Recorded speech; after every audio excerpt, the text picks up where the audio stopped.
Assalamualaikum warahmatullahi wabarakatuh. Bismillahirrahmanirrahim. Kita lanjutkan tadabbur surat Al-Kafirun. Surat nomor 109 terdiri dari 6 ayat. Bismillahirrahmanirrahim. Qul ya ayyuhal kafirun la a'budu ma ta'budun wala antum abiduna ma a'bud wala ana abidum ma abattum wala antum abiduna ma a'bud lakum dinukum waliyadin. Artinya, dengan nama Allah yang maha pemurah, yang maha pengasih, katakanlah, wahai orang kafir, aku tidak menyembah kepada apa yang kamu sembah, dan kamu juga tidak menyembah kepada apa yang aku sembah.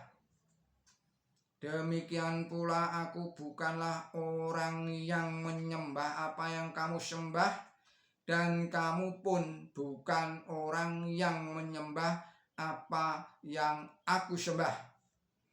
Kamu akan mendapat pembalasan kamu, dan aku juga akan mendapat pembalasanku.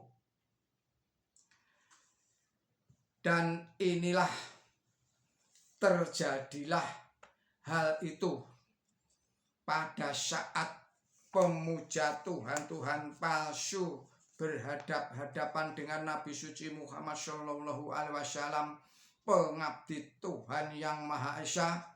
Dengan jelas dunia menyaksikan nasib akhir masing-masing golongan.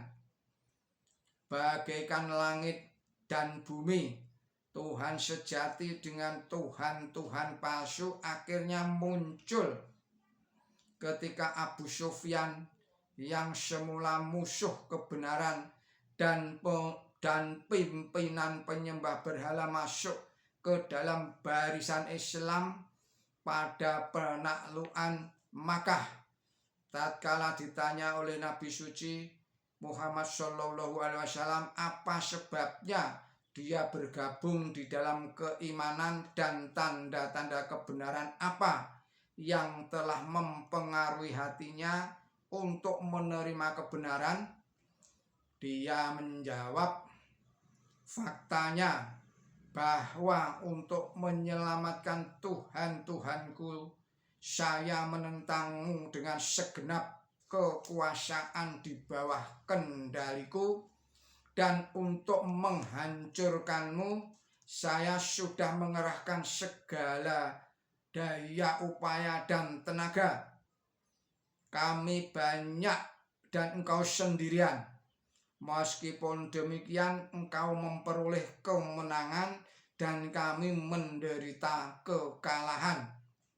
Saya pikir-pikir kalau Tuhan kami mempunyai kekuatan atau kewenangan, pastilah mereka akan membantuku, dan sebaliknya saya tidak usah selalu membantu mereka. Seharusnya paling tidak mereka bisa menyelamatkan diri mereka sendiri. Maka betapa tidak berdayanya mereka menghadapi Tuhan yang Maha Esa, yang para pengikutnya bisa meraih kemenangan yang tiada bandingnya atas seluruh negeri dalam waktu beberapa tahun saja.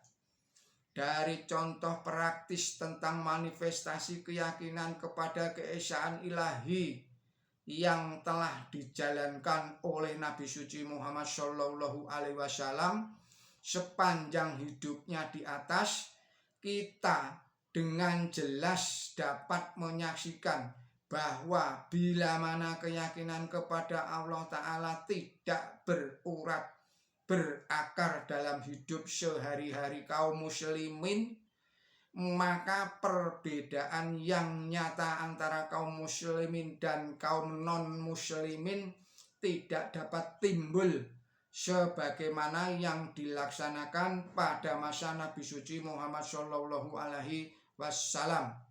Maka bagi siapa yang hanya basa-basi dalam keyakinannya kepada Allah Ta'ala, tetapi dalam kenyataannya dicengkeram dalam kutukan penyembahan kubur serta kelenteng, dan yang terakhir memberikan loyalitasnya yang tidak tergoyahkan kepada pemimpin agamanya, dan yang penganut buta dari penyembah seremoni dan upacara dan sebagainya, atau mereka yang cintanya kepada kekayaan serta properti atau kekuasaan dan kehormatan, atau ketenaran dan kemasyhuran, atau wanita-wanita dan anak-anaknya mendahului keridhaan Allah Ta'ala dan ketaatan kepadanya, atau mereka yang menghormati kebiasaan dan adat istiadat serta takut akan kutukan orang sehingga mereka takut untuk menyatakan ketidaksenangannya. Hal itu berarti mereka mengabaikan Allah Ta'ala sendiri, atau mereka yang akibat terpengaruh perubahan masa atau lingkungan yang berfluktuasi dalam senang dan susah, atau mereka yang dicoba kehilangan keyakinan dan mengendur dalam keteguhan hatinya serta ketergantungannya dan berserah dirinya kepada Allah Ta'ala.